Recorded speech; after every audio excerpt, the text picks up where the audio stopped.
আশ্রমের লক্ষণ। রাত্রিতে শ্রীযুক্ত হরিহর মিশ্র মহাশয়ের সহিত কথা প্রসঙ্গে শ্রী শ্রী বামুনি বলিলেন, বর্তমান অবস্থার সঙ্গে আপোষ করে যারা ব্রহ্মচর্য আশ্রম চালাতে বাধ্য হচ্ছেন তাহারা বিফলতায় লাভ করছেন। কারণ বর্তমানের ভারতবাসীর জীবন তো কৃতদাসের জীবন। বর্তমানের সঙ্গে আপোষ করার মানে দাসত্বের সঙ্গে বন্ধুত্ব স্থাপন করা। যারা অতীতের মোহে অন্ধ হয়ে ব্রহ্মচর্য আশ্রম চালাতে যাচ্ছেন তারা ঠকি যাচ্ছেন। কারণ পুরাতনের পুনরাবর্তন স্বভাবেই ধর্ম সত্য, কিন্তু প্রাচীন সত্যের আত্মা নবীন যুগ ধর্মের দেহটাকে কিছুতেই অস্বীকার করে চলতে পারেন না।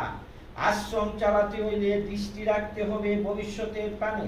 তথাগত বুদ্ধকেও পূজা করব, কিন্তু সমগ্র সাধন শক্তিকে কেন্দ্রীকৃত করব অনাগত বুদ্ধের পানে।